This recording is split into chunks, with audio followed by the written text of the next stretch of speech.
Olá, meus amigos, sejam todos muito bem-vindos ao canal Isaías na Bicírculo da Terra.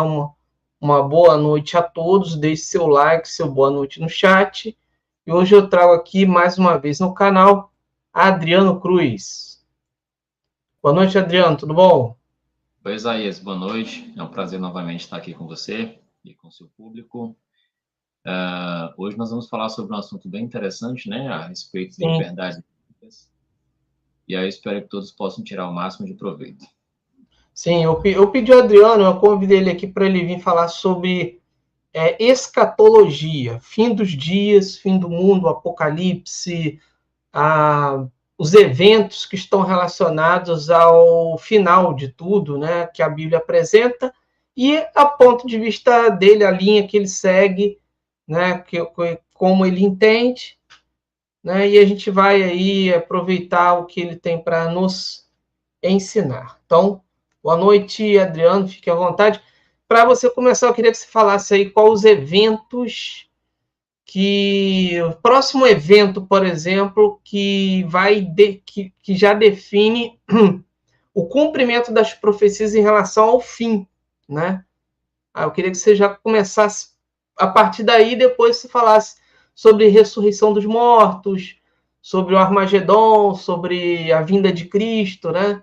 O juízo final, essas coisas todas assim. Tá mutado.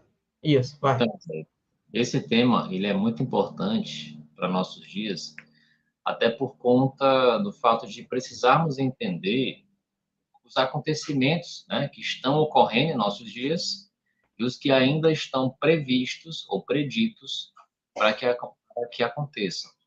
Então, a base dos estudos da Bíblia, nós entendemos que nós hoje estamos vivendo numa época da história humana chamada de últimos dias. A Bíblia ela nos revela isso de forma muito clara, exatamente mostrando quais eram os acontecimentos que ocorreriam nos últimos dias e que como esses acontecimentos estão ocorrendo, então a conclusão ela é muito óbvia e ao nos chegar a essa conclusão, né, de que de fato os últimos dias é esse período no qual estamos vivendo. Nós vamos analisar aqui algumas verdades bíblicas que nos ajudam a entender corretamente esse assunto e também os acontecimentos que comprovam que de fato estamos vivendo nos últimos dias e entender ainda mais os últimos dias do quê? O que que vai ter após o final desses últimos dias ou após o final do fim do mundo, né, por assim dizer. Então, para que a gente possa entender o final, é preciso nós regredirmos até o começo. E aí, fazendo um apanhado geral e de forma bem resumida, quando nós lemos Gênesis, nós vemos no começo que Deus, cujo nome é Jeová, ele criou a terra num paraíso perfeito, com excelentes condições, e colocou a raça humana ali para que essa raça humana pudesse ter filhos e encher a terra. Então, o propósito original de Jeová é que a terra fosse habitada por pessoas perfeitas, obedecendo a ele, vivendo em excelentes condições. Deus não queria que a humanidade morresse, adoecesse, envelhecesse, que existisse doenças, guerras, sofrimento, morte, pandemias. Essa não era a vontade de Deus. Porém, devido à desobediência de Adão e Eva, isso trouxe consequências ruins, tanto para Adão e Eva como para os seus descendentes. Eles passaram agora a contrair uma doença ou um vírus transmissível chamado imperfeição. Então, Adão e Eva se tornaram imperfeitos, seus filhos também se tornaram imperfeitos, e por conta dessa imperfeição, eles estavam agora cometendo erros, como atos de violência, enfim. E que todos esses atos acabou ocasionando situações ainda mais difíceis para a humanidade. Quando nós lemos todo o contexto da Bíblia, nós vemos que Deus, diante dessa situação, ele tomou uma iniciativa. Ele disse que era necessário que um outro ser humano perfeito morresse em benefício da humanidade imperfeita. E esse ser humano designado para essa função foi o seu próprio filho, cujo nome é dado a ele, quando ele nasce como ser humano, de Jesus. Jesus Cristo. E aí, Jesus Cristo, ciente de todos os acontecimentos, ciente de todos os propósitos que o próprio Deus dele, Jeová, tem para a humanidade, e ele mesmo sendo alguém fundamental para que esse propósito ocorresse, ele nos disse coisas que mostrariam que Jeová tem completo interesse em fazer com que a Terra tenha as melhores condições possíveis, assim como tinha antes de Adão e Eva pecarem.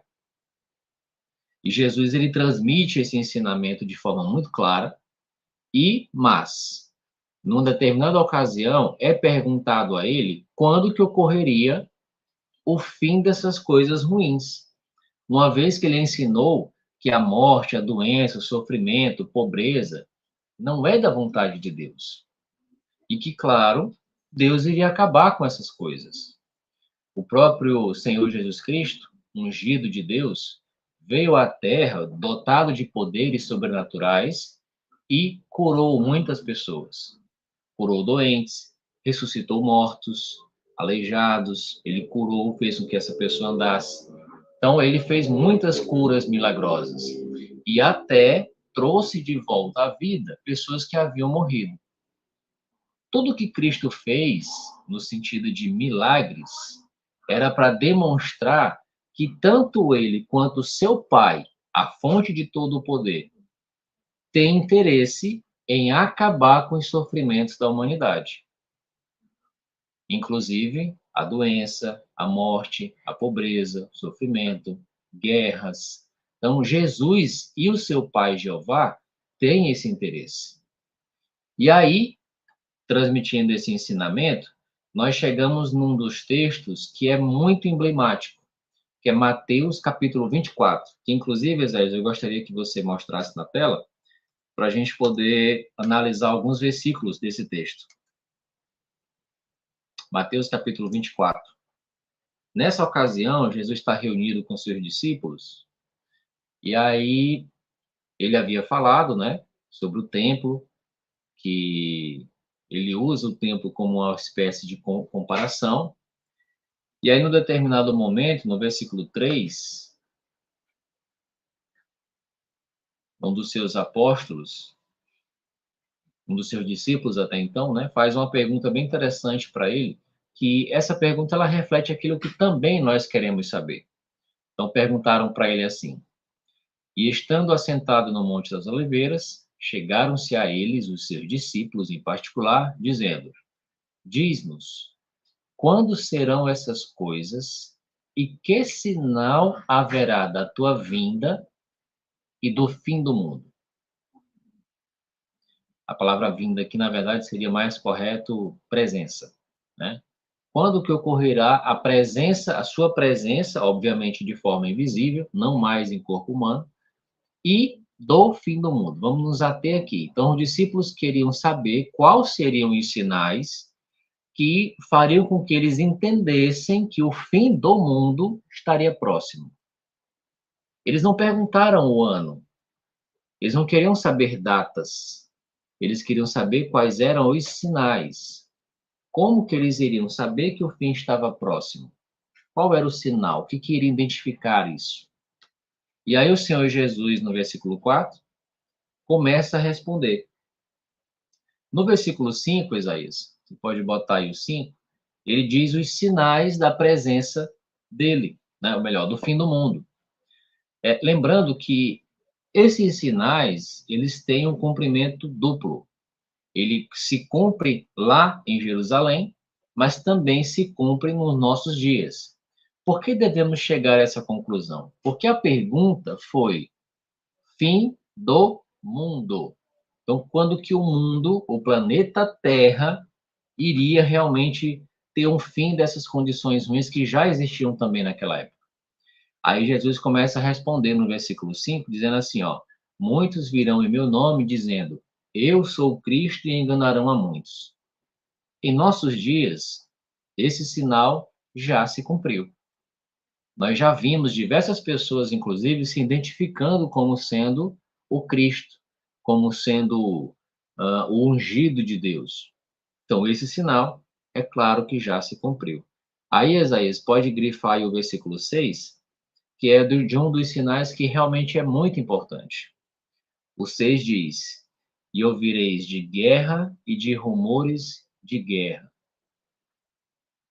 Jesus está dizendo aqui que existiriam guerras.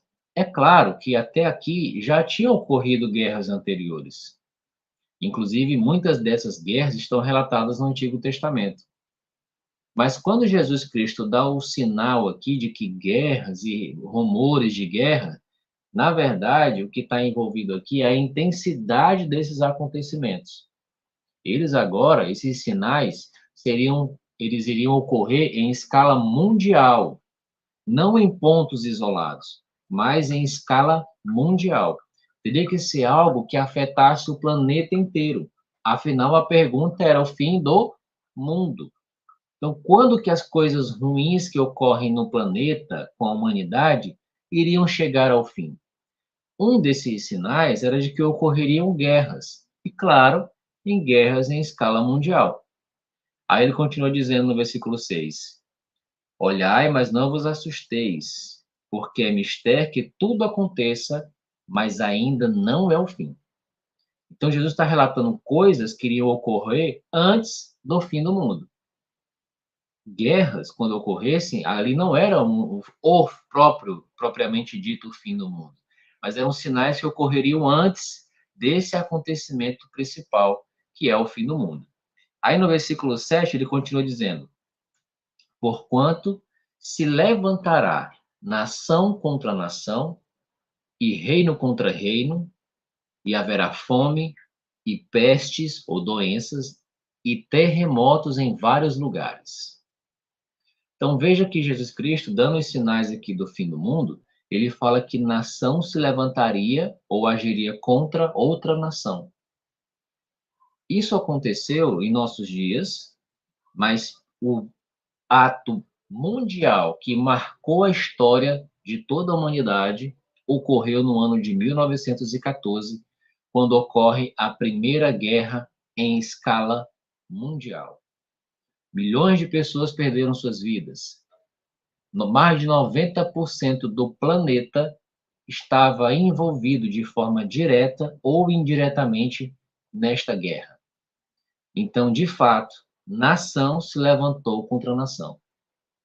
E até mesmo reinos, que uma espécie de governo menor, também começaram a conflitar entre si. E aí guerras mundiais, a Guerra Mundial, a primeira e maior de todas elas, até então, ocorre no ano de 1914. O ano em que começa a ocorrer os sinais da proximidade do fim do mundo. Inclusive, a própria história secular, ela afirma que existe um mundo antes de 1914 e um mundo completamente diferente após 1914. Isso são fatos históricos e inegáveis. Não é uma mera interpretação das testemunhas de Jeová. Não há como negar que a maior guerra mundial, a primeira delas, no caso, ocorreu no ano de 1914. Porque até então, 1913, 12, 11, não tinham ocorrido guerras em escala mundial. Apenas no ano de 1914 ocorre a Primeira Guerra Mundial. E aí ele fala mais, além de guerras mundiais, ocorreria fome.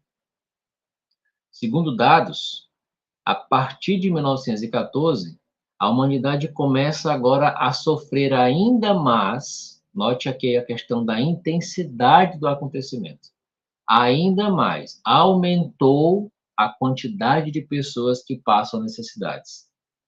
Pessoas, inclusive, que perderam a sua vida por não ter alimento suficiente.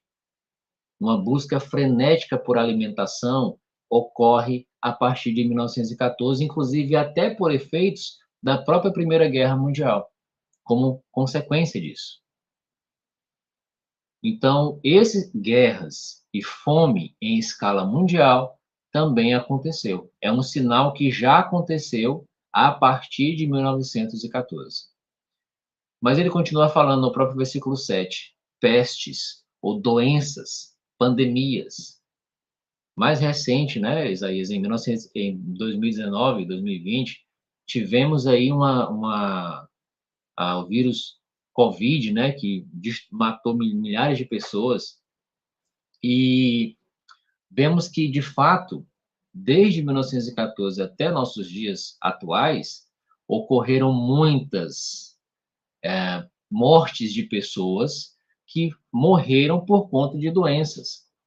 Doenças essas que ocorreram tanto em escala mundial quanto em escalas pontuais. Houve um crescente aumento da quantidade de morte de pessoas por doenças. Inclusive, a peste negra é uma das que matou milhares de pessoas. Então, esse aqui já é também um terceiro sinal de que, de fato, nós estamos vivendo nos últimos dias.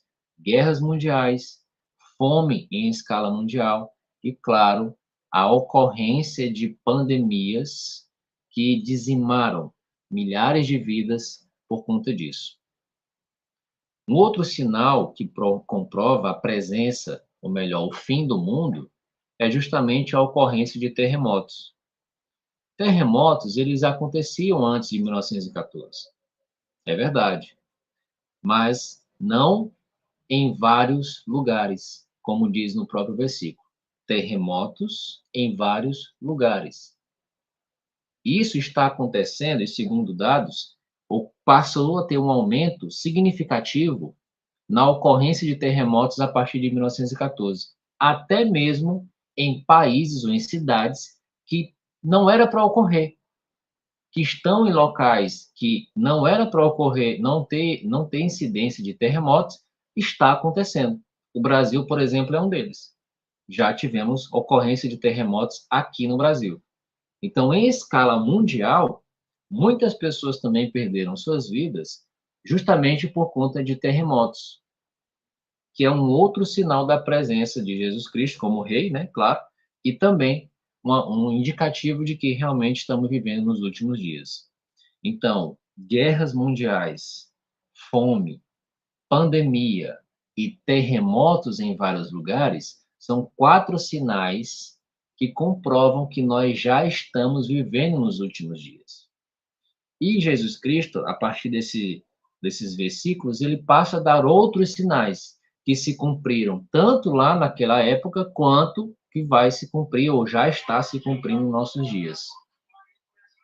Isso é inevitável e inegável. Então, as condições mundiais, elas comprovam que nós estamos vivendo nos últimos dias, né? O aumento da violência, o próprio Jesus Cristo deu outros sinais em outras falas dele, outros ensinamentos dele, de que, de fato, nós também estamos vivendo nos últimos dias. Vamos ver mais um aqui, no próprio contexto aqui, ó, é Mateus capítulo 24:12, Isaías. Pode descer aí até o 24:12. Jesus Cristo, até do 7 ao 12, ele fala sobre o aumento aí de perseguição religiosa, né? O surgimento de falsos profetas, o aumento do engano. Aí, quando chega no versículo 12, ele diz assim: e por multiplicar a iniquidade, o amor de muitos esfriará. E isso é algo que é visivelmente perceptível. À medida que nós avançamos na linha do tempo, menos amor as pessoas estão preocupadas em demonstrar. Esse amor aqui é o amor fraternal, aquele que era para existir entre seres humanos. Não é o amor romântico, não é somente o amor familiar, é o amor de modo geral. O que iria acontecer com esse sentimento?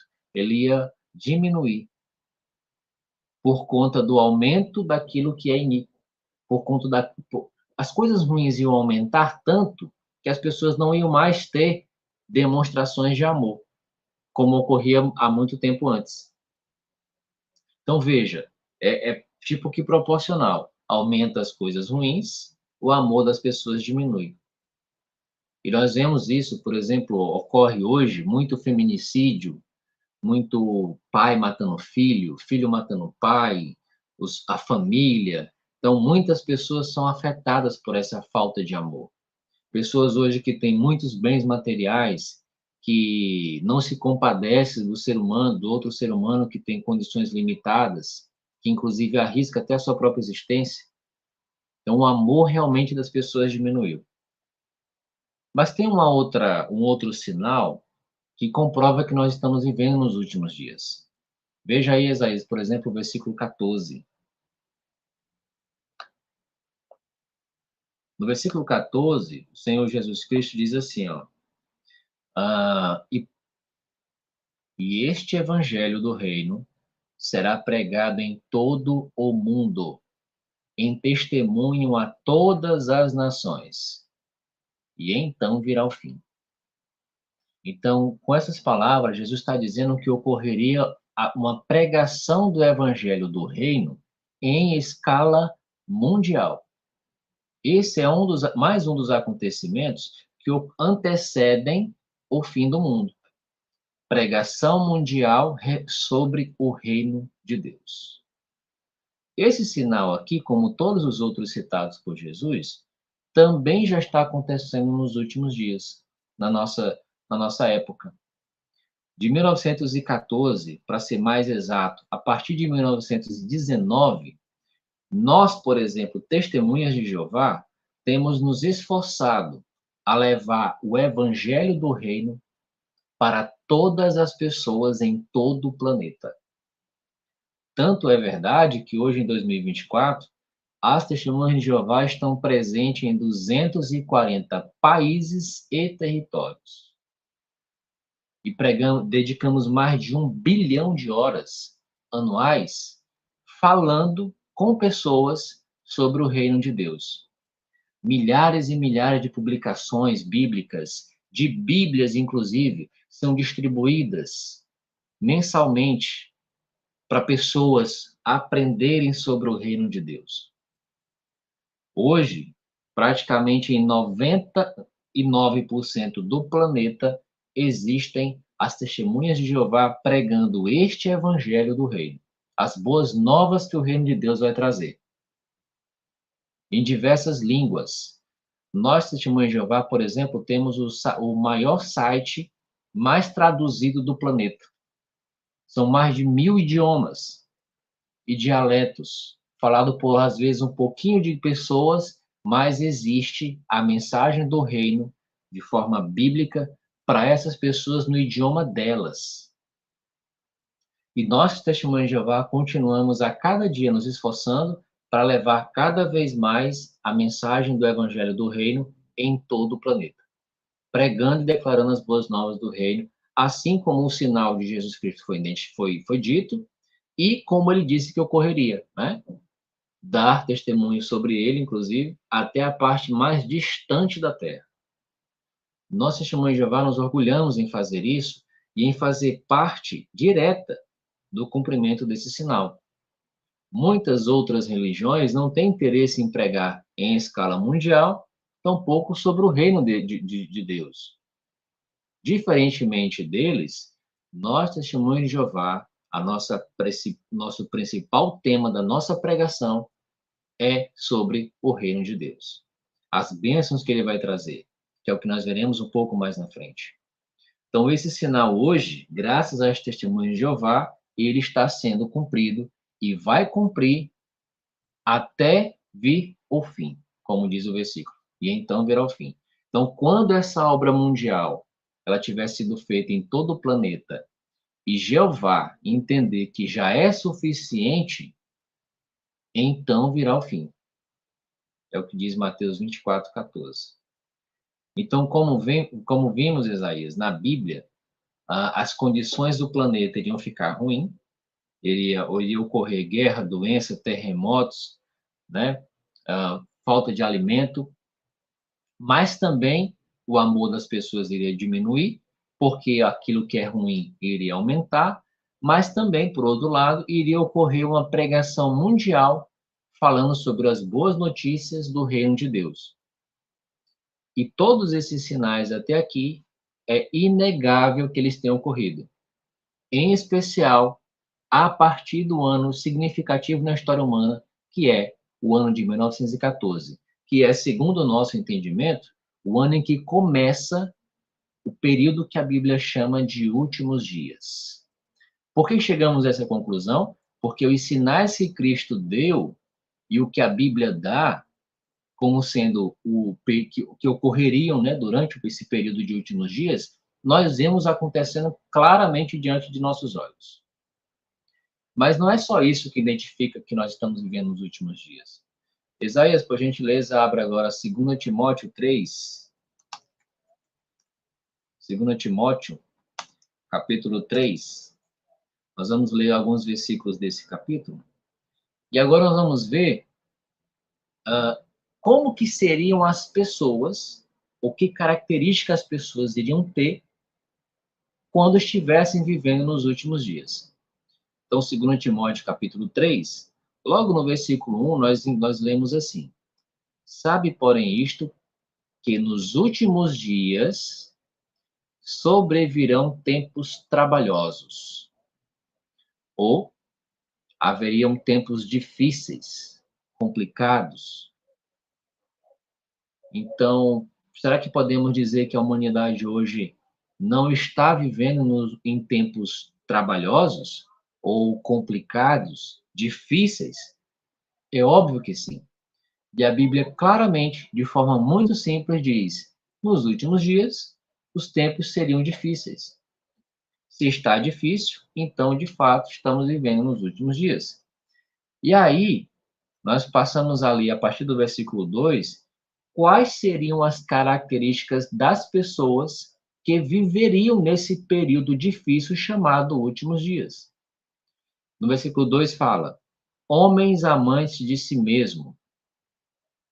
É o que nós vemos hoje. Hoje as pessoas estão mais interessadas em agradar a si mesmo do que a outros e principalmente do que a Deus. Elas têm mais aquela interesse em satisfação pessoal do que se esforçar para agradar outras pessoas.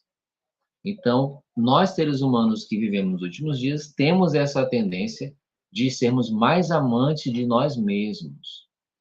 Uma segunda característica: avarentos, presunçosos, soberbos, blasfemos, desobedientes a pais e mães, ingratos, profanos. E é exatamente isso que nós vemos nas pessoas de modo geral. Existe uma grande quantidade de pessoas que são soberbas, que blasfemam contra Deus. A criação de filhos hoje é diferente. A minha criação foi diferente das crianças que estão sendo criadas hoje. Meu pai já foi criado de uma forma diferente. Os meus avós foram criados de forma diferente do que o meu pai foi, do que eu fui, do que as crianças hoje são. Então, isso tem feito com que os filhos se tornem ainda mais desobedientes a seus pais. Eu conversando com pessoas de outras idades, né, 40, 50, 60 anos, eles falam que os filhos antes eram muito mais obedientes. Se, por exemplo, tivesse dois adultos conversando assim na sala, uma criança nem ao menos passaria perto, nem aparecia, por respeito. As crianças de algumas décadas atrás tomavam bênção, todos pediam bênção, né, para seus pais. Hoje nós já não vemos mais isso. Hoje o que nós vemos é esse aumento de que filhos desobedecem cada vez mais os seus pais. Esse é um outro sinal que de fato prova que estamos vivendo nos últimos dias. Além disso, é claro que existe predominantemente um sentimento de ingratidão nas pessoas, né? São presunçosos, enfim. No versículo 3, nós vemos mais características das pessoas que viveriam nos últimos dias. Diz assim: sem afeto natural, irreconciliáveis, caluniadores, incontinentes, cruéis, sem amor para o que é bom, Aqui nessas características, nós vemos que elas realmente ocorrem nas pessoas hoje. Nós, seres humanos, perdemos aquele sentimento natural que era para nós, seres humanos, termos. Muitas pessoas hoje não têm mais esse tipo de sentimento, esse afeto, esse cuidado. Claro que poucas pessoas sim têm, mas na sua imensa maioria e na maior parte do tempo, não tem. Elas não estão dispostas a entrar em acordo, é o que são irreconciliáveis, elas não querem fazer as pazes um com o outro, elas preferem continuar em atrito, seja lá qual for o motivo, futebol, religião, raça, cor, condição financeira, enfim, diversos motivos que fazem com que essas pessoas não tenham uma vida mais, sejam reconciliáveis, né? E quando ocorre ali algum conflito, a intenção delas é resolver logo. Na verdade, infelizmente, não acontece desse jeito. Uma outra característica é que são caluniadores. Fazem calúnia contra outras pessoas e, mais grave ainda, contra o próprio Deus. Pessoas hoje vivem de criticar Deus, de negar a existência dele, de culpar ele pelo sofrimento da humanidade. Às vezes nós tomamos decisões erradas que acaba fazendo com que nós tenhamos consequências ruins e, por conta da nossa imperfeição e por vivermos nos últimos dias, acabamos culpando a Deus por nosso sofrimento. Ou seja, a humanidade hoje ela é caluniadora em relação a Deus. Uma outra característica dessas pessoas dos últimos dias, elas que seriam cruéis. A crueldade hoje ela é gigantesca. Pessoas matam umas às outras por motivos completamente banais e ainda com requinte de crueldade. Por quê? A próxima característica diz: porque eles não têm amor para com os bons. Novamente entra aqui o amor positivo, o amor que deveria existir, infelizmente já não tem mais. E aí, por conta da ausência desse amor, as pessoas têm uma tendência maior para fazer aquilo que é errado, demonstrando características ruins como essas que nós estamos analisando. No versículo 4, continua mostrando aí outras características das pessoas que viveriam nos últimos dias. Diz que elas são traidoras, obstinados, orgulhosos, mais amigos dos deleites do que amigos de Deus. Hoje, a traição em todos os aspectos da sociedade, ela ocorre porque as pessoas têm essa característica ruim. Além disso, elas são obstinadas, orgulhosos. Eu acho interessante essa característica.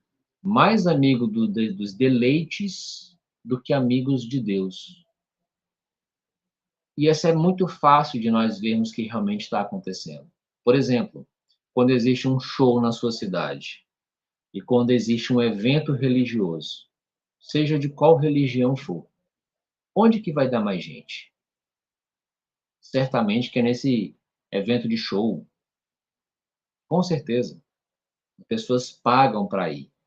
Enquanto que tem um evento gratuito de seja lá qual for a religião, as pessoas estão mais voltadas para prazeres da vida, os deleites da vida, do que agradar a Deus, do que conhecer a Deus.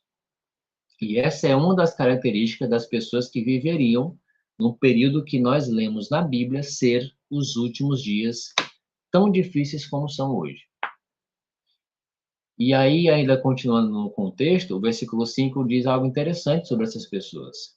Elas têm uma aparência de piedade, ou seja, parece que elas realmente têm um interesse em adorar a Deus.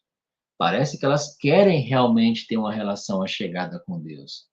Mas, segundo diz o versículo 5, negam a eficiência dela.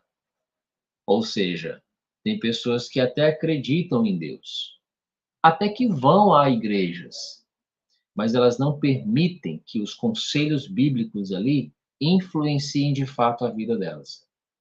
Elas têm uma aparência de serem devotas, de adoradores de Deus, mas na verdade a sua vida não evidencia isso. E esse aqui é mais um dos sinais dos últimos dias. Então, hoje nós estamos vendo aqui que de fato os últimos dias nós estamos vivendo, sim, nesses últimos dias. Basta você acompanhar as notícias que você vai ver claramente que aquilo que a Bíblia predisse que ocorreria está exatamente acontecendo em nossos dias. Não há como negar. Só para a gente voltar um pouquinho lá no Mateus 24, existe um livro chamado Origem da Primeira Guerra Mundial, foi publicado em 92. Lá diz assim, abre aspas, o estouro da Primeira Guerra Mundial em 1914 ainda parece marcar o fim de uma era e o começo de outra. É aquilo que eu disse antes. 1914 é um ano em que dividiu a história da humanidade entre antes de 1914 e depois de 1914. Isso aqui são fatos históricos, são fontes históricas, como, por exemplo, esse livro, A Origem da Primeira Guerra Mundial, que não é feito por Testemunho de Jeová. Então, a própria história secular reconhece que 1914 é um ano significativo na história da humanidade, por conta dos acontecimentos que passam a ocorrer ainda em intensidade maior a partir desse ano. Por exemplo, uma certa enciclopédia diz que cerca de 8,5 milhões de pessoas, em especial de soldados, morreram na Primeira Guerra Mundial. 8,5 milhões de soldados morreram na Primeira Guerra Mundial. É muita gente. Muita gente. Como se não bastasse, ocorreu a Segunda Guerra Mundial, décadas à frente. E quando essa guerra ocorre, mais de 35 milhões, entre 35 a 60 milhões de pessoas e soldados perderam a vida. Ou seja, uma guerra ainda maior do que a primeira, comprovando que, de fato, nação iria se levantar contra nação. Ainda nesse contexto de guerra, vamos num texto bíblico que eu acho muito interessante, Isaías, que você pode mostrar aí para nós, é Apocalipse capítulo 6. Ainda pegando esse gancho aqui de Mateus 24, vamos ver o que diz aqui a escatologia bíblica sobre esse tópico aqui. Então, Apocalipse capítulo 6, fala algo interessante. Nesse capítulo, fala sobre o início da cavalgada dos cavaleiros do Apocalipse, dos conhecidos cavaleiros do Apocalipse. Então, no versículo 1, fala que o Cordeiro, que é Jesus Cristo, abre um dos selos, né? João está tendo a visão, e aí ele vê isso. O Cordeiro abrindo os selos, ele vê um dos quatro animais que dizia em alta voz de trovão, vem e vê. Aí o apóstolo João, né, no caso, ele começa a dizer assim, dizendo que o que ele viu. Versículo 2. E olhei, e eis um cavalo branco, e o que estava sentado sobre ele tinha um arco. O ponto é aqui, ó. E foi-lhe dada uma coroa, e saiu vitorioso e para vencer. Então, quando ocorre aqui a abertura do selo, começa a cavalgada dos cavaleiros do Apocalipse. O primeiro cavalo é um cavalo branco. Esse cavalo branco aqui, ele demonstra pela sua cor pureza, santidade, limpeza. Então, ele vem da parte de Deus, de Jeová. É claro que esse cavalo e nenhum dos outros existe de fato, mas aqui são sinais, são símbolos, né? São elementos que têm um significado. Então, o cavalo branco, ele representa a pureza, a santidade, né, desse personagem. Aí João vê alguém que estava sentado sobre ele que tinha um arco. Então tinha um cavalo branco e tinha alguém sentado nele com um arco na mão. O arco aqui é uma arma de guerra. Então esse personagem sai para guerrear. Ele sai com intenção de ataque. Ele não sai com escudo, ele sai com um arco. Ele sai realmente para atacar. E aí, esse que está sentado num cavalo branco, que vem da parte de Deus, é dado a ele uma coroa, simbolizando aqui a sua autoridade como rei. É nessa ocasião em que esse cavaleiro do cavalo branco é coroado rei, porque ele recebe uma coroa. Embora ele já fosse rei anteriormente, mas ele ainda não estava coroado. Só para a gente entender melhor esse ponto, acontece algo muito parecido na política do ser humano. O presidente atual, por exemplo, ele foi eleito no ano da eleição, não me recordo qual foi, cerca do mês ali de outubro para novembro, falho, salvo engano. Então, ele é eleito naquele mês. E ele já é o presidente. Porém, ele ainda não exerce a sua autoridade presidencial.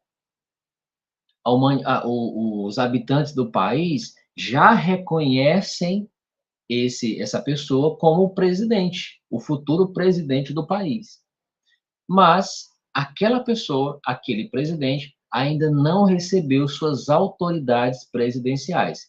Fato esse que só ocorre quando ele recebe a faixa presidencial no dia 1º de janeiro, simbolizando ali o seu início da sua autoridade como presidente do país. Bem similar a isso, ocorre nessa questão. Esse cavalo da parte de Deus, é Jesus quem está sentado nele com o arco na mão, e Jesus recebe a coroa. Ou seja, agora, mesmo Jesus sendo já o rei designado por Jeová, é nesta ocasião que ele recebe, por assim dizer, a faixa presidencial, ou seja, a coroa, a autoridade dele como rei. E é a partir desse ponto que ele começa a reinar, assim como o presidente, a partir de 1º de janeiro. Aqui acontece a coroação e o início do reinado de Jesus Cristo lá no céu. Só que quando isso acontece, olha que interessante no versículo 2, melhor, versículo 3. E havendo aberto o segundo selo, ouviu o segundo animal dizendo: vem e vê. Aí no versículo 4 diz, bota o 4, Isaías, por gentileza. Então, esse cavalo branco é Jesus. É Jesus Cristo. Esse cavaleiro branco. Isso. Com o arco na mão é Jesus Cristo. Aí, no versículo 4, o que nós vemos? E saiu outro cavalo, vermelho. E o que estava sentado sobre ele foi dado que tirasse a paz da terra, e que se matassem uns aos outros. E foi-lhe dada uma grande espada. Esse cavalo vermelho, ele representa as guerras. E ele sai logo após o primeiro cavalo branco sair. Então, o primeiro cavalo começa a sua cavalgada, por assim dizer, e logo atrás, o que acontece? Inicia a cavalgada do cavalo vermelho, que representa as guerras. E o início dessa cavalgada, simbólica, claro, faz com que ele tire a paz da terra. Até o início da cavalgada do cavalo vermelho, existia uma relativa paz. Porém, quando o cavalo vermelho inicia a sua cavalgada, é tirada da Terra, do planeta Terra, a paz que ela tinha. Ou seja, aconteceu alguma coisa que afetou a paz, a relativa paz mundial. O que aconteceu? O próprio versículo responde: e que se matassem uns aos outros. Em outras Bíblias tem a palavra: ocorreu uma grande matança entre os seres humanos. Quando que ocorre na história da humanidade uma matança de seres humanos em escala mundial? 1914. É o primeiro ato mundial histórico onde ocorre a morte de por exemplo, mais de 8 milhões de pessoas em todo o planeta. Até aqui, até o início da cavalgada do Cavalo Vermelho, não existia nada disso. Ocorre apenas quando o Cavalo Vermelho inicia sua cavalgada, que é uma matança generalizada em escala mundial aqui na Terra. E aí isso faz com que nós voltemos na história secular e encontremos esse fato. Em que ano? No ano em que ocorre a Primeira Guerra Mundial. É comprovação histórica de que tudo no planeta, até 1914, até meados ali, quase no final de 1914, que existia uma relativa paz. O mundo tinha uma certa tranquilidade. Até que ocorre um acontecimento, que é a morte, né, de uma autoridade, que desencadeia a Primeira Guerra Mundial. E isso aconteceu em 1914, resultando, assim, na matança de seres humanos. Seres humanos começaram a matar uns aos outros, tanto na Primeira Guerra Mundial, que é o primeiro fato, como também na Segunda Guerra Mundial. E quando é que ocorre a primeira matança de seres humanos? Em 1914. Tanto é o ano em que se inicia o início da cavalgada do Cavalo Vermelho, como também o início da cavalgada do Cavalo Branco, que recebe a coroa nessa ocasião. Ou seja, Jesus é coroado rei lá no céu em 1914. E como consequência disso, ocorre uma matança aqui na Terra, onde a paz da Terra é retirada. E como eu já disse antes, mais de 90% do planeta estava envolvido de forma direta ou indiretamente na Primeira Guerra Mundial.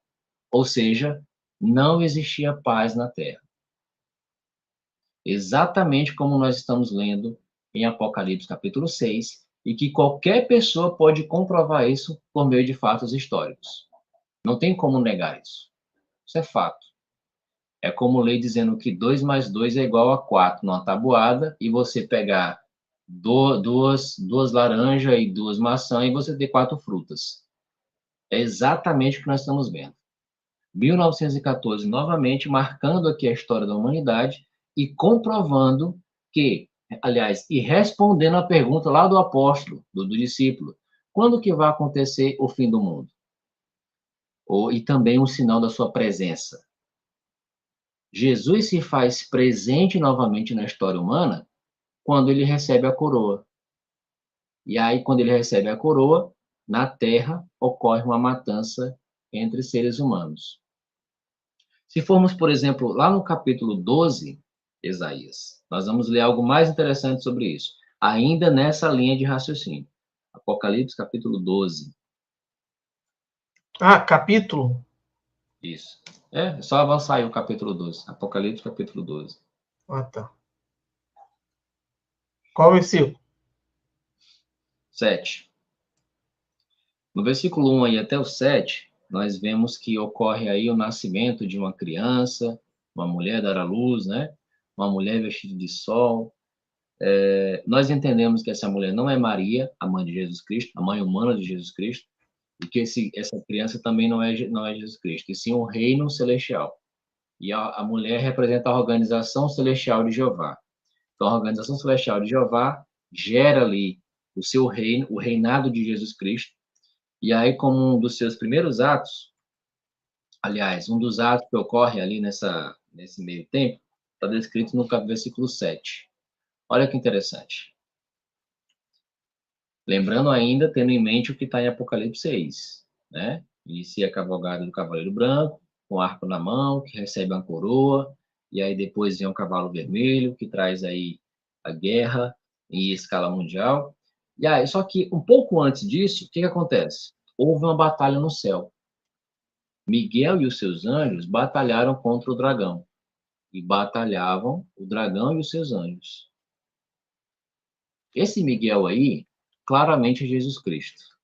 Todas as vezes em que Jesus Cristo está em posição de guerra, ele não é chamado de Jesus, Porque ele só é chamado de Jesus quando ele está na função de ungido, de Messias, de meio de salvação. Quando esse Filho de Deus, que passou a ser chamado Messias quando nasce, ou melhor, quando ele nasce sendo chamado de Jesus, antes ele tinha um outro nome e uma outra função. Ele não estava exercendo a função que Jesus Cristo exerceu na Terra. Ele tinha outras funções lá no céu. Uma dessas funções era ser o arcanjo chamado Miguel. Ele era o anjo principal entre todos os outros anjos. Inclusive, os anjos pertencem a ele. Tanto é verdade que no versículo 7 diz: Miguel e os seus anjos, os anjos que estavam debaixo da sua autoridade. Então, Jesus, aqui chamado até então de Miguel, aqui é um acontecimento que ocorre lá no céu, uma guerra. Então, quando Jesus está envolvido em batalha, ele não é chamado de Jesus, ele é chamado de Miguel. Então, ele, Jesus, sendo chamado Miguel, ocorre lá uma batalha contra o dragão. Esse dragão claramente é Satanás. Até mesmo os próprios versículos à frente vai comprovar isso.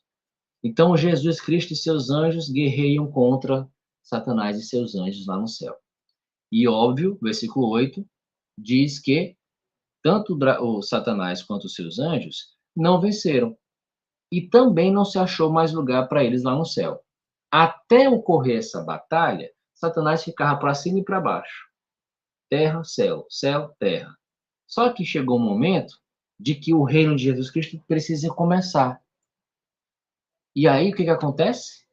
A guerra para expulsar Satanás e os demônios lá do céu. Isso acontece, né? E aí, no versículo 10, melhor, versículo 9, fala: E foi precipitado o grande dragão, a antiga serpente, chamado Diabo e Satanás, que enganava todo mundo, tanto os anjos lá no céu quanto as pessoas aqui na terra. Ele foi precipitado na terra e os seus anjos foram lançados com ele. Então, Miguel batalha com seus anjos, juntamente contra Satanás e seus anjos. Satanás e os demônios perdem e são expulsos do céu para a terra. E aí, olha que interessante. Quando ocorre a expulsão de Satanás no céu, qual é a reação dos anjos de Jeová, dos anjos de Miguel? Como que fica a situação lá no céu quando Satanás não está mais lá? Porque ele perdeu a guerra e foi expulso para a terra.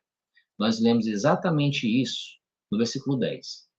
Veja, e houve uma grande voz no céu que dizia: agora, somente depois da expulsão de Satanás do céu, é chegada a salvação, a força e o reino do nosso Deus. E o poder, ou autoridade aqui, do seu Cristo. Por quê? Porque já o acusador de nossos irmãos é derrubado.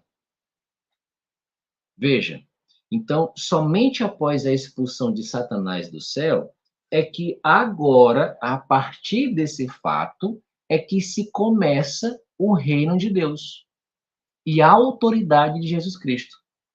A autoridade essa aqui, aquela que ele recebeu. Foi-me dado tanto autoridade, tanto no céu quanto na terra. Só que ele começa a exercer essa autoridade somente depois da expulsão de Satanás lá do céu.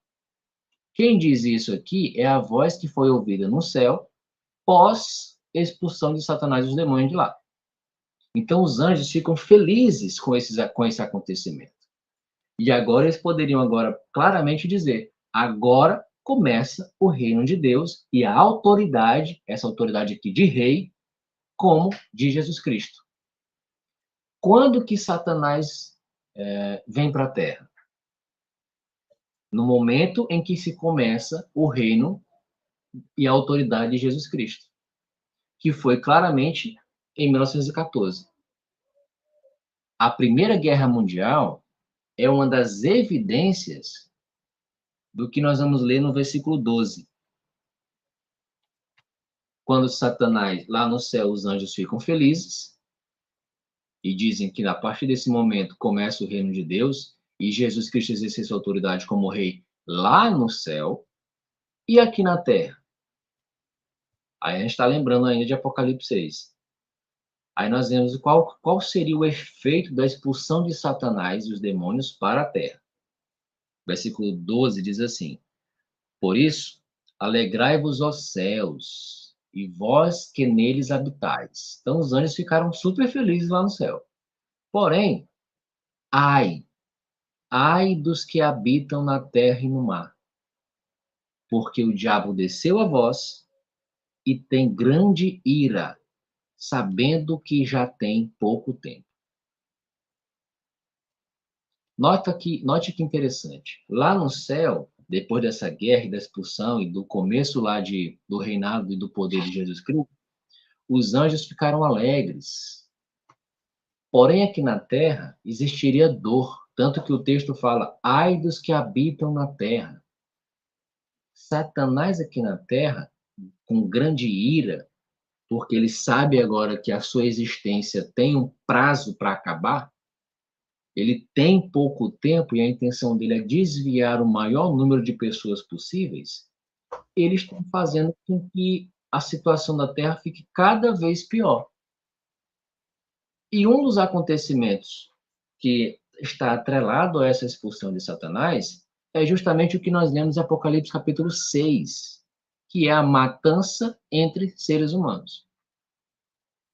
É um ato em que comprova que Jesus Cristo se torna rei lá no céu, né? Ocorre a expulsão de Satanás, Jesus começa a reinar como rei no céu, e aqui na Terra ocorre a Primeira Guerra Mundial em 1914.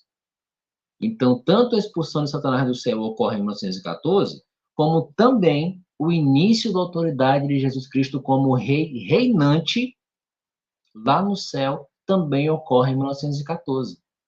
Por quê? Porque tanto a ira de Satanás ela começa em 1914, como também tem como resultado dessa grande ira uma matança entre seres humanos, que é a Primeira Guerra Mundial. É o estopim, é o sinal que comprova tudo isso, conforme foi perguntado em Mateus 24. O que diz, olha, agora começou o fim do mundo, mas também começou o reinado de Jesus Cristo. Primeira Guerra Mundial é o que bate o martelo em relação a isso. E é o que exatamente estamos vendo. Uma matança aqui na Terra, por conta da expulsão de Satanás lá do céu, porque antes disso ocorreu uma guerra lá no céu entre Satanás e seus anjos, e que somente após essa expulsão é que se começa o reinado de Jesus Cristo como rei. E os próprios anjos é quem dão essas felicitações, essas palavras. E aí nós vemos que os últimos dias eles começam em 1914 adiante. Inclusive já estamos em 2024. Então são mais de 100 anos aí que já passaram, né? Mas acredito que tenha ficado claro. Eu tentei ser o mais simples possível na explicação dos fatos e dos textos bíblicos. Mas é claro que eu não posso encerrar essa live sem antes falar sobre o que vai acontecer antes ainda de chegar ao fim. Nós estamos aqui, por assim dizer, nos 48, 43 minutos do segundo tempo. Ainda não teve o apito final. Ô Adriano, só uma pergunta. Em 1914 começa a Grande Tribulação? Não. É exatamente onde nós vamos entrar agora. Então tá bom. Né? É exatamente o que nós vamos entender agora. Até o momento nós vimos o que nos ajuda a entender que, de fato, estamos vivendo nos últimos dias, que são os sinais que Cristo deu. Né? Agora, a grande tribulação ela não começa em 1914. Por quê? Essa grande tribulação, ela tem um acontecimento que é o estopim dela, que é quando a gente realmente vai entender que começou a grande tribulação. E é o que nós vamos ver um pouco disso, e depois nós vamos ver aí a questão do Armagedon e o que ocorre depois do Armagedon. Essa é uma parte bem mais resumida, né? Então, não há dúvidas de que nós estamos vivendo nos últimos dias. Porém, vamos ver agora sobre a grande tribulação, que é o próximo acontecimento que vai ocorrer. As religiões, elas têm grande participação nisso. Se nós lermos, por exemplo, Apocalipse 17, Apocalipse 18, nós vamos ver que lá existe uma fera, juntamente e uma prostituta, que está sentada sobre uma fera.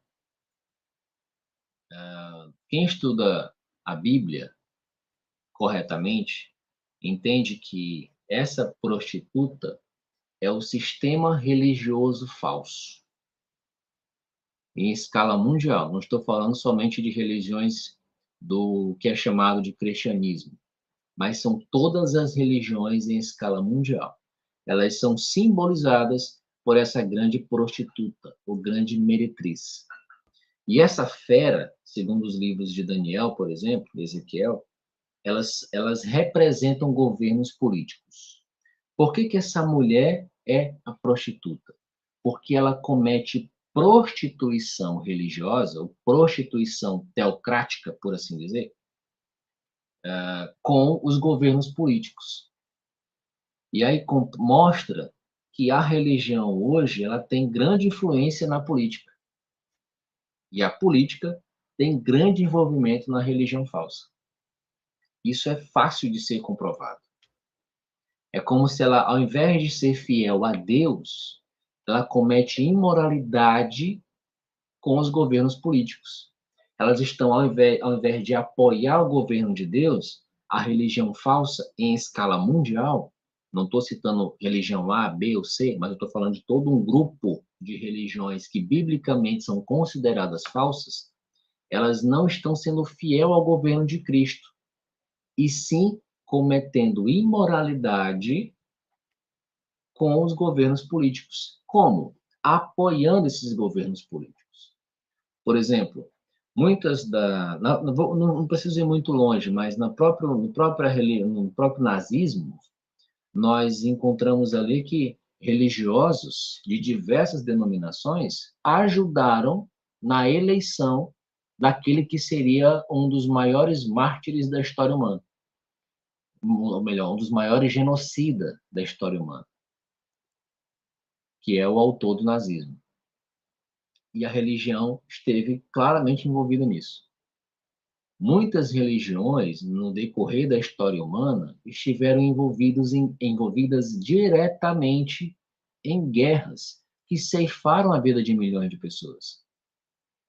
Os apoiadores verdadeiros do reino de Deus jamais fariam isso. Inclusive, esse não envolvimento no sistema religioso, no sistema político, é um dos sinais que identifica qual é a religião verdadeira que apoia corretamente o governo de Deus.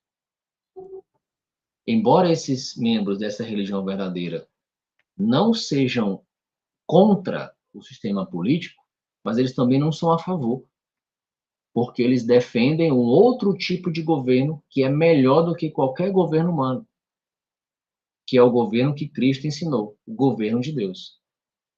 E um dos requisitos para, inclusive, ser apoiador do reino de Deus é ser obediente e submisso aos governos políticos, mas não ter envolvimento direto com o sistema político.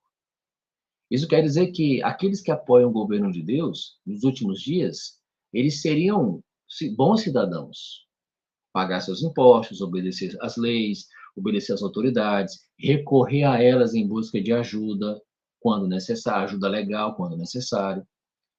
E, é claro, não fazendo oposição política, não criticando fulano, cicrano e beltrano. Eles são como os discípulos e os apóstolos. Jesus disse, quem tem o rosto aí na moeda de quem que é? É de César. Então, pague seus impostos para César. Mas o que é de Deus, é de Deus. Não misture as coisas. E é esse o padrão comportamental daqueles que apoiam verdadeiramente o reino de Deus. Porque aqueles que dizem apoiar, mas sequer falam sobre esse reino para outro, e mostram nas suas ações que eles apoiam os governos políticos e não o governo de Deus, estão fazendo claramente o oposto do que Jesus Cristo ensinou. Eles estão dando a Deus, ou melhor, aos governos políticos, aquilo que eles deveriam dar somente a Deus. Quantas autoridades políticas não estiveram presentes em eventos gigantes de religiosos, promovendo-se a si mesmo como candidatos? Em eleições políticas, em eleições anuais, enfim, em eleições políticas, no caso, né, nós vemos bastante isso acontecendo. Então, existe essa prostituição. E aí, voltando aqui para o livro de Apocalipse, essa meretriz, que é o sistema político, o sistema religioso falso, abre aí, Isaías, Apocalipse 18, 9 e 10. Olha como é interessante a gente entender a Bíblia corretamente, em especial o livro de Apocalipse. Apocalipse, capítulo 18, versículo 9 e 10. Diz assim: E os reis da terra, ou seja, todo o sistema político mundial, que cometeram imoralidade sexual com ela, aqui não é ato sexual, e sim esse envolvimento indevido na política, né? E viveram com ela em luxo desavergonhado, chorarão e baterão no peito de pesar por causa dela, quando eles ficarão parados à distância, com temor do tormento dela, dizendo: Ai, ai, ó grande cidade, Babilônia, cidade forte, porque numa só hora chegou o seu julgamento. Então, os reis da terra, é aquilo que nós estávamos falando, eles cometeram imoralidade com essa prostituta, né? Que é representado, esse sistema religioso falso, ele é representado tanto pela meretriz como a cidade de Babilônia. Lá em Babilônia era onde imperava o sistema religioso falso. Todo tipo de adoração falsa existia em Babilônia. Era o centro da adoração falsa no planeta naquela época. E aí a Bíblia, pegando ainda esse gancho, por assim dizer, né? O escritor de Apocalipse, ele chama agora, em escala mundial, o sistema religioso falso de Babilônia a Grande, o império mundial da religião falsa. E aí, entendendo isso, olha o que diz agora o versículo 21. O que vai acontecer com o império mundial da religião falsa? Ou seja, com todas as religiões falsas, tanto do cristianismo como de outros segmentos religiosos. Diz assim: Então um anjo forte levantou uma pedra semelhante a uma grande pedra de moinho e lançou no mar, dizendo: Assim como um lance rápido, Babilônia Grande, a grande cidade, será lançada para baixo e nunca mais será achada. Então, o anjo está declarando aqui que o sistema religioso falso, ou representado simbolicamente em Apocalipse por Babilônia, a grande cidade, vai deixar de existir. O sistema religioso falso vai deixar de existir. Apocalipse, ele é muito claro sobre isso. E aí nós entendemos agora, estamos construindo os acontecimentos que vão comprovar que de quando é que se começa a grande tribulação. Nós estamos vendo apenas que o sistema religioso falso tem um direto envolvimento com o sistema político. Volta agora no Isaías, né? Apocalipse 17:3.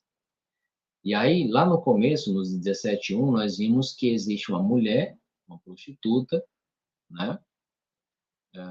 Sentada numa fera. Olha o que diz o versículo 3. Ele me levou no poder do Espírito para um deserto e vi uma mulher sentada numa fera cor de escarlate, que estava cheia de nomes blasfemos e tinha 7 cabeças e 10 chifres. Então, é aquilo que nós vimos no versículo 1, né? Uma prostituta sentada em cima de uma fera cor de escarlate. Essa prostituta é claramente Babilônia Grande, que é o Império Mundial da Religião Falsa, que comete imoralidade com o sistema político, que é a fera cor de escarlate. E é interessante, é como se essa mulher domasse essa fera. E nós já vimos, inclusive, ocasiões hoje, quando se reúne as autoridades políticas e religiosas, que os políticos têm uma clara veneração por autoridades religiosas. Eu já vi, por exemplo, e vou citar nomes, eventos mundiais realizados no próprio Vaticano, onde o Papa, todas as autoridades mundiais, aquelas principais autoridades, membros do G20 lá, beijam a mão daquela autoridade religiosa. E não estou limitando aqui apenas a essa religião, mas a todas as outras em escala mundial. É como se a religião estivesse dominando o sistema político. E tão verdade isso que aqui no nosso próprio país existem diversos pastores que também são políticos. Falam até em bancada evangélica. Eu não entendo muito de política, então não vou me aprofundar nisso. Mas esses fatos que estão sendo apresentados aqui são inegáveis. Então, essa mulher, que representa o sistema político falso, ou melhor, o sistema religioso falso, está sentada na fera cor de escarlate, que são, na verdade, os governos humanos. E aí agora, Isaías, você pode ir para o versículo 15 ao 18. Olha o que vai acontecer com essa mulher. E disse-lhe: as águas que você viu, onde a prostituta está sentada, representam povos, multidões, nações e línguas. Então, tente construir na mente uma mulher sentada em cima de uma fera, de um animal, e tanto ela quanto o animal estão pisando dentro do mar. Esse mar, o que representa? Povos, multidões, nações e línguas. Ou seja, tanto o sistema político como o sistema religioso dominam a humanidade. Povos, multidões, nações e línguas. E isso é evidente em qualquer país. Aí continua dizendo, no 16, os 10 chifres que você viu e a fera odiarão a prostituta. Eles a devastarão, ou melhor, eles a deixarão devastada e nua. Comerão sua carne e a queimarão completamente no fogo. Então, veja bem, a relação agora vai ficar abalada, porque até então, a fera, ou melhor, a mulher, dominava a fera. O sistema religioso falso dominava o sistema político. Mas o que vai acontecer aqui? O que a fera vai fazer? A fera vai começar a odiar a prostituta. Os governos políticos vão começar a odiar o sistema religioso. O que vai acontecer? O versículo continua. Eles, o sistema político, a deixarão devastada e nua, comerão a sua carne e a queimarão completamente no fogo. Então, o sistema político mundial vai atacar o sistema religioso mundial e vai queimá-la completamente no fogo. Isso é destruição. Então, o sistema político vai destruir o sistema religioso falso, as religiões falsas. Interessante, né? Sim. Agora, o mais interessante ainda é no versículo 17. Por que isso vai acontecer? Se estavam se dando tão bem, por que agora o sistema político vai destruir o sistema religioso? 17 responde. Porque Deus pôs no coração deles, ou seja, dos governantes políticos mundiais, o desejo de executar o pensamento dele, de Deus. Sim, de executar um pensamento único deles, dando à fera o reino que possuem, até que as palavras de Deus se cumpram. Então, é Jeová que vai induzir o sistema político para que esse sistema político destrua completamente o sistema religioso falso, como que tocando fogo neles, como virando cinza. É o que vai acontecer. E quem vai fazer isso são os sistemas, ou melhor, é o sistema político que vai destruir o sistema religioso falso. por ordem e a mando de quem? Versículo 17. De Deus. Então veja que esse acontecimento ele ocorre antes da grande tribulação, ou na grande tribulação. Porque a grande tribulação, como o próprio Cristo diz, são acontecimentos que nunca ocorreram desde o princípio da história humana. São situações que vão ser realmente bem difíceis, né? Então, esses aqui são os acontecimentos que ocorrerão durante a grande tribulação. A destruição do sistema religioso falso, por ordem de Deus, tendo os governantes políticos mundiais como o executor disso, né? E aí, e a religião verdadeira? O que vai acontecer? Alguns dizem que esse sistema religioso verdadeiro, né, essa religião verdadeira, vai ser arrebatada e vai para o céu antes da grande tribulação. Mas vamos ver o que vai realmente acontecer com a religião verdadeira. Então, imagine na sua cabeça. Não existe mais religião falsa, todas elas foram destruídas, e aqui a gente não está falando exatamente de pessoas, não são os membros da religião falsa que foram destruídos pelos governantes políticos. É o sistema religioso falso. Mas é claro que o sistema, ou melhor, a religião verdadeira não vai estar imune a isso. Porque os governantes políticos, eles não têm capacidade de saber qual é a religião verdadeira e qual é a falsa. Eles vão atacar todas as religiões. E eles vão destruir as falsas. E a religião verdadeira, como é que vai ficar? Aquela que Jesus Cristo disse: estarei com vocês todos os dias até o fim do mundo. E aqui ainda não é o fim do mundo. Então, Jesus Cristo ainda vai estar apoiando a religião verdadeira. Então, o profeta Ezequiel, ele falou sobre isso. Ele fala sobre algo chamado Gog de Magog, que é justamente onde todas as nações, né, o sistema político, se junta para destruir, já conseguindo destruir a religião falsa, agora, por último, eles vão atacar a religião verdadeira. Só que quando isso acontecer, e é claro que eles não vão conseguir destruir a religião verdadeira, vai ocorrer aí uma defesa. Jeová, obviamente, vai defender o seu povo, assim como ele fez em toda a história humana, em toda a história da adoração verdadeira, né?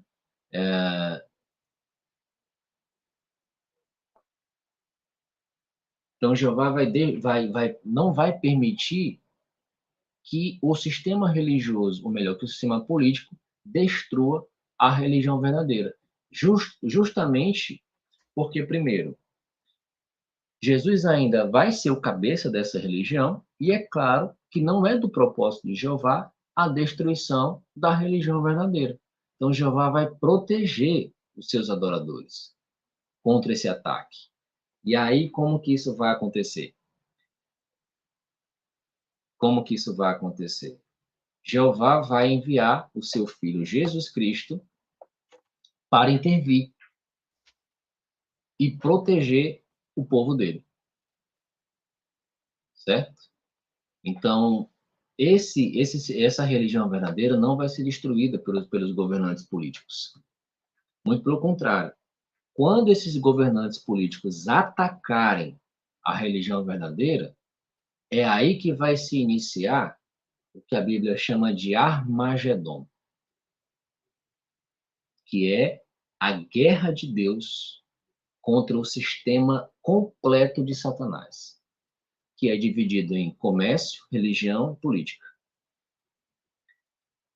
Jeová, usando Jesus Cristo como seu juiz e executor desse julgamento, vai julgar todos os que estão separados de Deus, que não apoiam o governo dele e que agora também querem atacar o povo dele. Então, Jeová, usando Jesus Cristo, vai destruir essas pessoas. E aqui agora estamos falando de destruição. É aí que começa. A grande tribulação, ela começa pouco tempo depois, quando for anunciado, e a gente não sabe como que isso vai acontecer, que é uma profecia bíblica, que está lá em Tessalonicenses, que vai ocorrer aí um anúncio mundial de paz e segurança. E aí a partir disso, começa a grande tribulação. A grande tribulação, ela acaba quando o sistema político ataca a religião verdadeira. Esse é o ápice da grande tribulação. E aí, quando isso ocorre, inicia-se o Armagedon, que é quando Jesus Cristo intervém nesse ataque e começa a guerra de Deus contra a humanidade desobediente, destruindo assim tudo que for contra a vontade de Jeová, todos aqueles que não adoraram a Jeová, todos aqueles que preferiram apoiar os governos políticos e não o governo de Cristo, todos aqueles que a Bíblia faz aquela separação, né, entre ovelhas e cabritos. Então Jesus vai defender as ovelhas e vai destruir os cabritos. Quem pode dizer quem é ovelha e quem é cabrito? Sou eu? Não. Ah, é testemunho de Jeová? Também não. Ah, é o corpo governante que vai dizer quem vai ser ou não destruído? Também não. Nós não sabemos se fulano, cicrano e beltrano vai ser salvo, vai ser destruído. O que nós sabemos é que vai ocorrer essa separação. Lá em Mateus 25, Jesus deixou muito bem claro isso. E quem vai julgar não é o corpo governante, não é o Adriano, não são os testemunhos de Jeová. Quem vai julgar é Jeová, juntamente com Jesus Cristo, tendo Jesus como principal executor dessa destruição em massa. Quantas pessoas serão destruídas? Não sabemos. E não cabe a nós ter esse interesse. Nosso objetivo hoje é ajudar as pessoas a sobreviver a esse Armagedon, a sobreviver à grande tribulação, ao Armagedon, para que possam ter uma vida melhor, possibilidade de ter vida eterna pós-Armagedon. A religião verdadeira vai passar pela grande tribulação, ela vai sofrer as consequências da grande tribulação, ou melhor, da grande tribulação? Vai estar aqui na Terra. E vai sofrer, claro, sendo protegido pelo cabeça da religião verdadeira. Porque aqui Jesus não vai abandonar a sua religião. Jeová não vai abandonar seus adoradores. Muito pelo contrário, a grande tribulação não é uma punição para a religião verdadeira. É uma punição para o sistema religioso falso, para o sistema político falso. Porque as coisas chegaram a uma situação bem mais complicada. E aí sim, ocorre o fim. O fim de tudo aquilo que Jeová não queria mais que existisse, que Jeová não queria que existisse, que é o Armagedon. Depois do Armagedon, ainda tem acontecimentos que ocorrerão, que é o que você falou bem lá no começo. Ressurreição das pessoas que Jeová e Jesus querem que ressuscitem. Uma obra mundial de ensino para esses ressuscitados. A transformação da terra num belo paraíso, assim como era nos dias de Adão e Eva antes deles pecarem, né? Lá em Apocalipse 16, Isaías, a gente ainda falando, se você quiser botar na tela, é Apocalipse 16, 14, falando sobre o Armagedon. Olha só como que a Bíblia define esse acontecimento. Apocalipse 16, 14. De fato, são expressões inspiradas por demônios e realizam sinais. Vão aos reis de toda a terra habitada, a fim de reuni-los para a guerra do grande dia de Deus, o Todo-Poderoso. Então, antes, os reis da terra, ou os governantes políticos mundiais, estavam reunidos contra a religião falsa. E depois eles estão reunidos atacando a religião verdadeira. E aí Jeová junta todos eles para quê?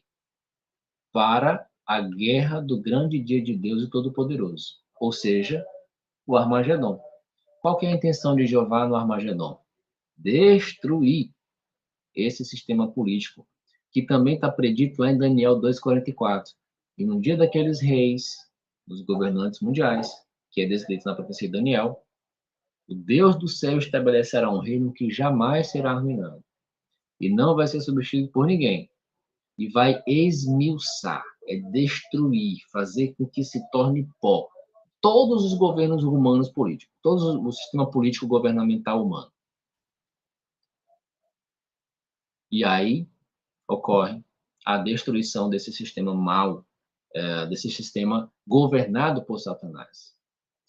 Lembrei agora de uma ocasião em que Jesus é tentado por Satanás lá no deserto.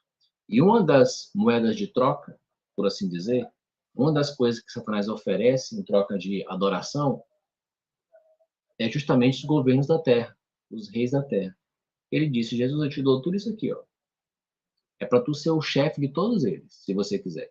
Basta você se curvar diante de mim. Então, esses governantes, eles são influenciados, sim, por essa autoridade mundial e atual hoje, que é Satanás. Dentro de algumas limitações, claro, né? Então, o dia de Jeová é justamente para isso, para eliminar, né? O Armagedon é para eliminar tudo aquilo que não faz parte do reino de Deus. E depois disso, ocorre a transformação da terra no paraíso, ocorre aí o pleno início do reinado milenar de Jesus Cristo sobre a terra. Então, lá do céu, Jesus Cristo vai reinar a terra durante 1000 anos. Então, ele vai transformando a terra no paraíso, ele vai conduzir essa obra de ensino para os novos e ressuscitados, o aperfeiçoamento das qualidades daqueles que sobreviveram ao Armagedon, e todos esses estarão aqui na terra. Todos esses.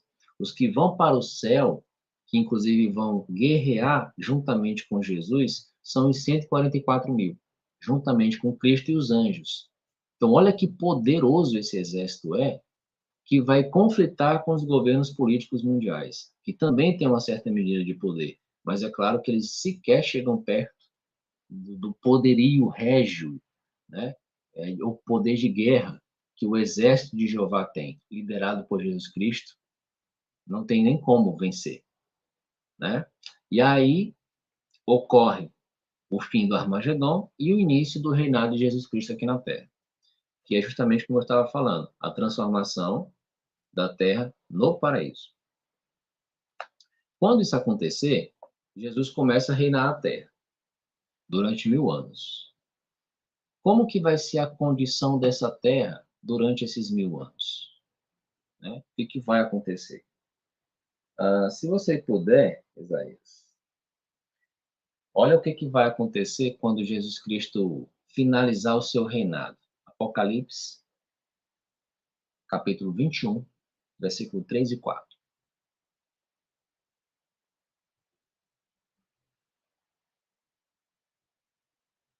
Apocalipse 21, 3 e 4. Diz assim: E ouvi uma grande voz do céu que dizia: Eis aqui o tabernáculo de Deus com os homens, pois com eles, com os homens, né, habitará. E eles serão o seu povo, e o mesmo Deus estará com eles. E ele será o seu Deus. Aí o versículo 4. E Deus... Pode ler, Isaías?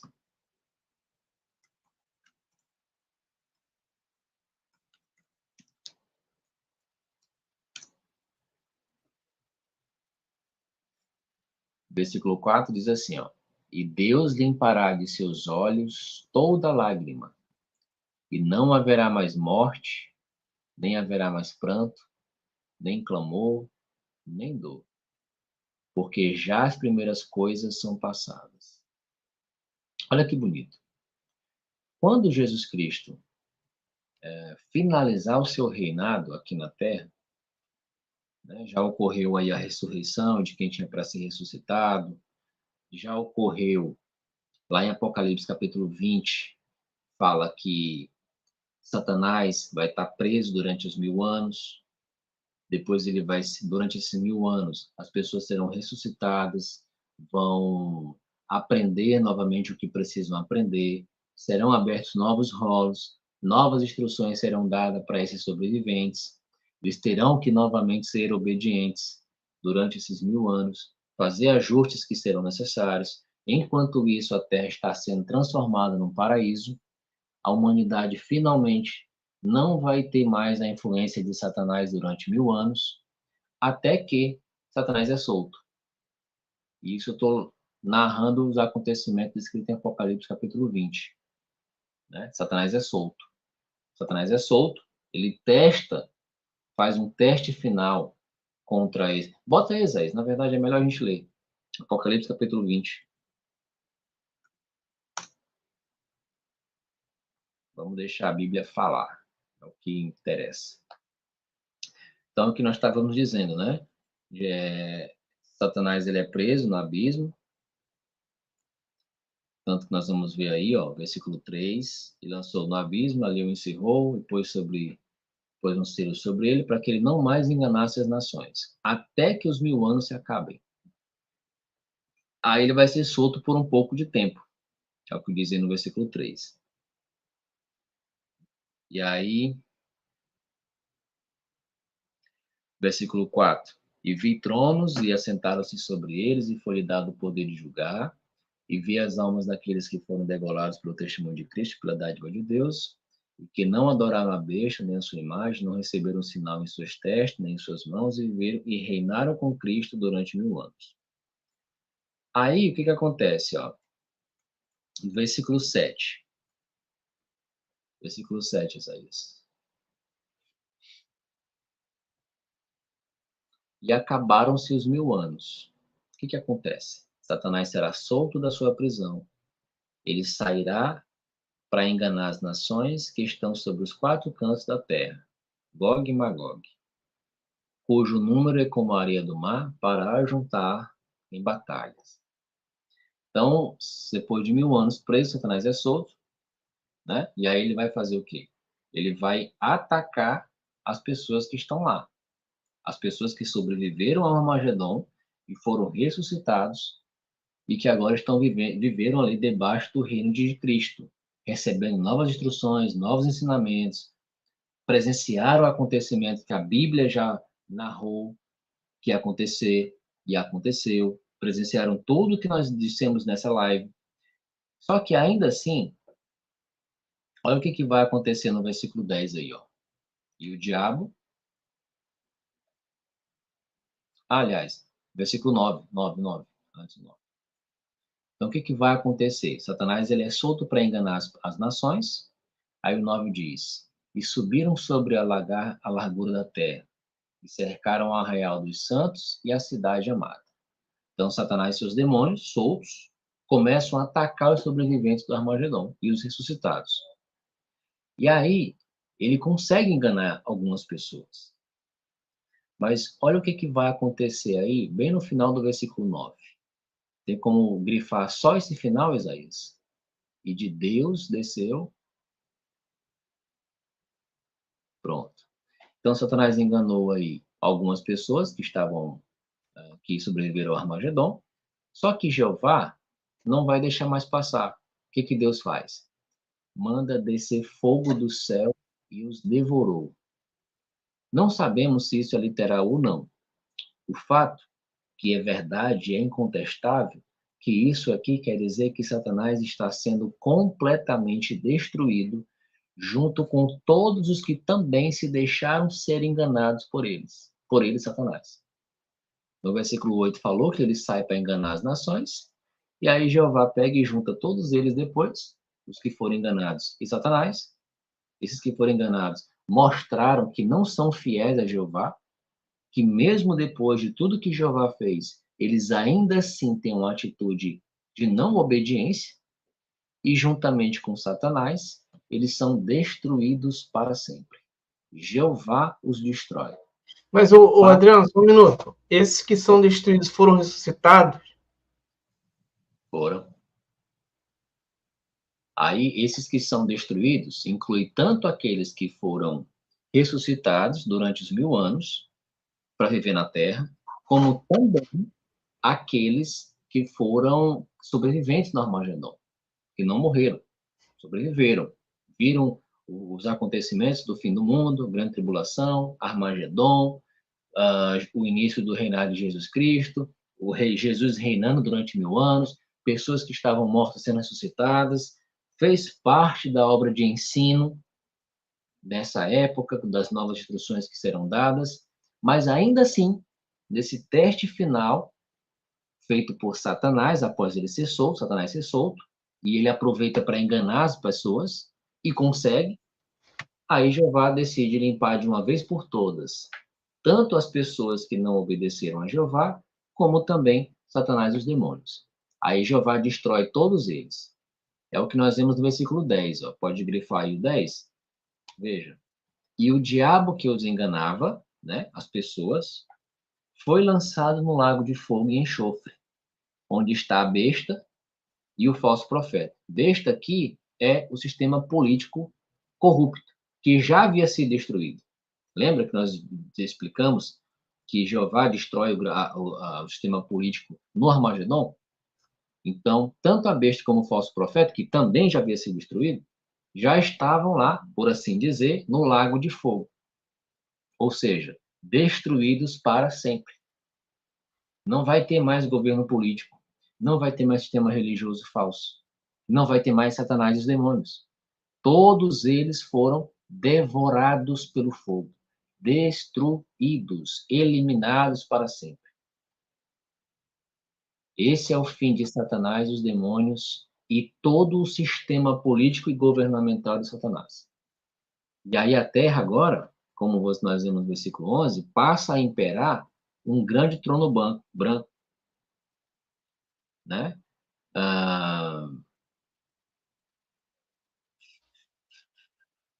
Então, Isaías, quando nós lemos aqui o restante, nós vemos exatamente isso, da destruição de Satanás, juntamente com as pessoas que não quiseram obedecer a Jeová, sistema político, sistema religioso, tudo isso que é contrário ao reino de Deus. E aí acabou os 1000 anos, Satanás é destruído, né?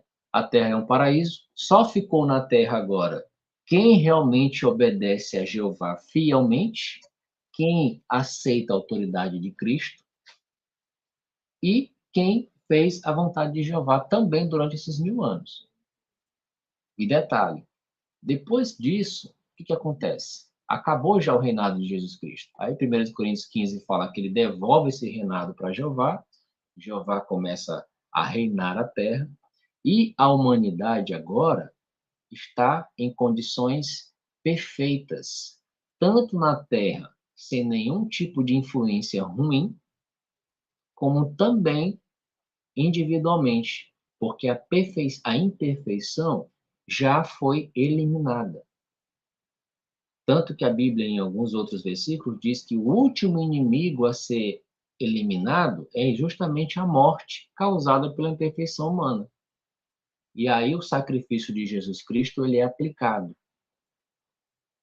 E aí o pecado é completamente eliminado da humanidade. E os humanos viverão para sempre aqui na Terra, perfeita, em condições perfeitas. E aí entra o versículo que nós lemos agora há pouco. A tenda de Deus, né? A proteção de Deus vai estar sobre a terra. E não vai haver mais morte, nem pranto, nem clamor, nem dor. Todas essas coisas serão coisas do passado. As pessoas não tendo mais morte, o que vai acontecer? Elas vão viver para sempre. Não vai ter nada mais que faça as pessoas chorarem de sofrimento. Não vai ter mais nada que faça com que a pessoa possa sofrer. Porque tudo aquilo que causa sofrimento para a humanidade acabou. Jeová já resolveu isso juntamente com Jesus. E aí a condição da terra, ela volta a ser exatamente como era nos dias de Adão e Eva antes deles pecarem. Um paraíso, a terra sendo habitada por pessoas vivendo para sempre, sem nada de ruim, sem doença, sem pobreza, sem velhice, sem morte, sem nada, nada daquilo que é contrário à vontade de Jeová. Então, nessa live, vimos aqui de forma bem simples e resumida todo o conteúdo da Bíblia, tanto no começo quanto até o final, que é quando a vontade de Deus realmente prevalece. E certamente você que está assistindo essa live, você também, Isaías, lembra da oração do Pai Nosso, que lá diz: Pai nosso que estás no céu, santificado seja o teu nome, venha o teu reino, seja feita a tua vontade. Qual que é a vontade de Jeová? O reino é o sistema de governo que Jeová estabeleceu no céu, tendo Jesus como rei desse reino, mas ele sendo o rei maior, né? Então, quando nós fazemos essa oração, quando as pessoas fazem essa oração, elas estão pedindo que, assim como é no céu, seja também aqui na terra. Será que no céu tem sofrimento, doença, pobreza? Será que os anjos lá ficam doentes? Será que os anjos morrem? Será que os anjos têm aquilo que a humanidade tem aqui na terra? É óbvio que não. Por quê? Porque lá quem reina é Deus, é Jeová, juntamente com seu filho Jesus. Então as condições lá são perfeitas, tanto na questão de local quanto na questão de pessoa. Os anjos são fiéis a Jeová. E aí, essas condições que tem na terra, a gente pede, ou melhor, que tem no céu, a gente pede que também tem aqui na terra. Seja feita a tua vontade aqui na terra, como ela é feita no céu. E isso vai se cumprir após o final do reinado milenário de Jesus Cristo, que é quando a humanidade vai estar perfeita, a terra transformada novamente no paraíso, habitada por pessoas perfeitas. Só para a gente concluir, tem um versículo na Bíblia que diz assim: Eis que faço os novos céus e uma nova terra. Esse versículo não está dizendo que Jeová vai destruir o planeta atual e botar um novo. E muito menos que o céu vai ser destruído e Jeová vai fazer um novo. Na verdade, na Bíblia, às vezes a palavra céu significa sistema de governo. E vai mudar, vai ter um novo sistema de governo na Terra, que é a teocracia, e vai imperar em todo o planeta. E a nova Terra, Terra que também pode ser aplicada a uma nova sociedade de pessoas justas. Esse é o propósito original de Jeová, sempre foi, ele não mudou seu propósito, ele vai cumprir. Tanto que a Bíblia nos dá diversas vezes, aquilo que Jeová fala, ele cumpre. Então, se o propósito de Jeová é que a terra seja um paraíso, habitado por pessoas perfeitas, vivendo em condições perfeitas, podemos ter absoluta certeza que esse propósito vai se cumprir, vai acontecer exatamente como ele disse que ia acontecer. Então, é mais ou menos isso, Isaías. Eu espero que tenha sido esclarecedor, né? Tentei ser bem simples aqui para que todos pudessem entender facilmente. É um assunto muito interessante que nos dá um consolo de saber que essas coisas que estão ocorrendo hoje, elas fazem parte de evidências de que realmente essas coisas ruins estão prestes a acabar e ser substituído por condições maravilhosas e inimagináveis. Você que está assistindo, por exemplo, já perdeu seu parente na morte? A Bíblia fala que vai haver uma ressurreição, tanto de justos quanto de injustos. Então se você fizer a vontade de Jeová, imitando Jesus Cristo, você poderá ter a felicidade enorme de poder reencontrar seu parente novamente. Você que talvez passa por uma doença grave, que te causa dor e algum tipo de sofrimento, Jeová promete que, em breve, vai acabar com todas as doenças que existem em nossos dias. Talvez você sofra com qualquer outra coisa. Saiba que Jeová vai acabar com tudo aquilo que faz a humanidade sofrer. Isso não está longe de acontecer. Inclusive, o próprio Jesus Cristo falou: quando virem essas coisas acontecendo, guerra, doença, pobreza, sofrimento, velhice, morte, terremoto, saibam que está próximo o seu livramento. Está perto, muito perto. Estamos, por assim dizer, nos 49 do segundo tempo, já no finalzinho dos acréscimos. Poucas coisas ainda têm que acontecer, elas vão acontecer em breve, não sabemos quando, e isso não é do nosso interesse. Nosso objetivo hoje é estarmos preparados para poder passar por essas situações e receber as bênçãos do maravilhoso e gigantesco reino de Deus que está prestes a acontecer. É isso, Isaías. Entendi. Obrigado, Adriano. Muito bom. Se você quiser marcar depois uma outra live para para trabalhar de forma específica um desses pontos, por exemplo, ressurreição dos mortos, a Batalha do Armagedon, 1914, ou então Novo Céu, Nova Terra, como será?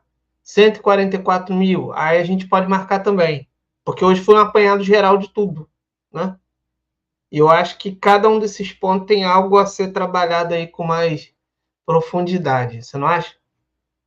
Então a gente pode ver depois.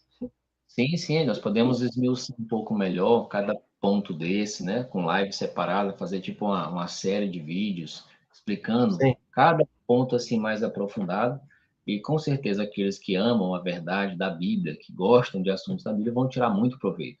Talvez você discorde aqui de alguma coisa, você que está assistindo, né? Mas tenha sempre na sua mente que, na verdade, o dono da verdade aqui é a Bíblia. É ela que nos ensina e é nela que está a verdade. Não é no que eu digo, não é no que a Testemunha de Jeová diz. É aquilo que nós lemos na Bíblia. E ela, com certeza, fala sobre aquilo que Jeová vai fazer e não temos dúvida alguma de que vai acontecer. Será um prazer, Isaías, para mim poder voltar aqui novamente e falar um pouco melhor sobre cada um desses temas. Entendi. Então, muito obrigado. Eu gosto desse tema escatologia, é algo que eu quero receber aí como que é a visão das Testemunhas de Jeová sobre o assunto. Isso aí, pessoal. Obrigado a todos vocês que assistiram essa live. Deixe seu comentário aqui. O que você achou? O que você tem algo a acrescentar? E obrigado, Adriano. Adriano vai voltar aqui ainda semana que vem para um debate com Diego Silva, que é da Igreja Adventista. Vai ser um debate diferenciado aqui, que ainda, pelo que eu me lembro, ainda não teve no canal, não. Entre uma Testemunha de Jeová e um Adventista, ok? Então, fique ligado. Obrigado a todos. Posso encerrar, então? Então, valeu. Terminando. Obrigado, pessoal.